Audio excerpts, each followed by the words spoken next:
Hey everybody, welcome back to a nutrition coaching lesson. Today's lesson is actually meant to go along with a handout I have for you guys. You should have received it in a message from me on your Trainerize app. If you haven't, let me know so I can get that to you. It is called the Meal Matrix, and the Meal Matrix is kind of my answer to the question that I get a lot, and that is, can you just tell me what to eat? I mean, I can tell you what to eat, and I could make a meal plan, but the problem is trying to write that stuff out ahead of time. There are a lot of things that get in the way. So one might be, you might not be in the mood for whatever I put down to eat on Wednesday night. Something might come up, life happens. Something might happen with the kids. It might be an emergency. It might be a spontaneous spur of the moment, go get drinks with your friend. Probably not happening now. If it is, social distancing, remember? Okay, but the point is, when things go back to normal, it doesn't matter, it's not gonna change, things are gonna happen, they're gonna get in the way. So even if you had the perfect meal plan laid out, those don't account for things happening in life.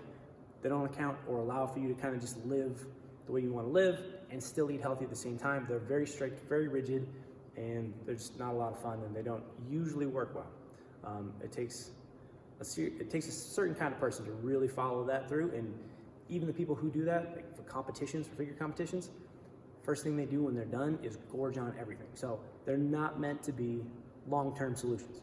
But a meal matrix is meant to be a longer-term kind of solution. So what I gave you guys is by no means an all-encompassing list. I think I only have about 11 things in each category, but all it is foods broken down into categories. So it's got your proteins, veggies, your carbs and your starches, some spices and herbs, some other, and then dairy's kind of off on its side. Some people can do dairy, some people can't. Dairy fits into a couple of different places. As you'll notice on there, I included, there's a category for fats as well. So butter is in that fats category. So dairy is one of those things where it can work into a couple different places on the matrix, so it's just sort of off to the side on yours. But the way this works is it's kind of like your go-to recipe. If you don't have anything in mind, you don't know what you're feeling, you can just, the way it's meant to work is you just pick one item, or at least one item. You can always pick more, there's nothing wrong with that. But pick one item from each category and whip it together and make a meal out of that. And that would be a very solid, healthy meal, really good foundation nutritionally there. And with it, it can double as your shopping list. So you don't just have to rely on one protein or one or two vegetables. You can use that meal matrix to be your shopping list, get a variety of things. That way, depending upon what your appetite is calling for that day, what you're in the mood for that evening, you can pick and make something different, okay? And it's meant to, you can mix and match a whole bunch of different combinations with it, and it's a good way, instead of me just saying, here, you're going to eat this meal today, it's a way for you to try and keep things a little bit different, spice it up a little bit, no pun intended.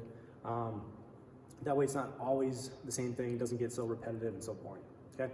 So it's kind of your go-to like recipe. It can be used as a shopping list. And then after you've made your meal, the way to make sure you're eating the right amounts is to remember that hand method: palm size portion of protein, cup size for the carbs, fist for the veggies, and then thumbs for the fats. And again, that's pretty much, if you look at the fats on this meal matrix, it's meant to pretty much be your cooking oils. But again, you can use it as a topping for certain things, but usually just for cooking oils. And then if you have questions about where dairy fits in on this matrix or how to fit dairy in on this matrix, shoot me a message. Let me know what your question is, specifically which item, whatever. Even if you just have a general question, that's fine. Let me know and I'll help you out with that one, okay? All right, now the one thing this doesn't do, this doesn't teach you how to cook. It tells you what you can put together. Again, and maybe some of the combinations aren't always going to be the best, but as a guy who's lived on his own and had to cook and fend for himself for quite a few years, there's no secret to learning how to cook. There's just two things you got to do. One, you have to cook. It's trial and error. You got to try it a few times, screw up, make a couple of awful meals.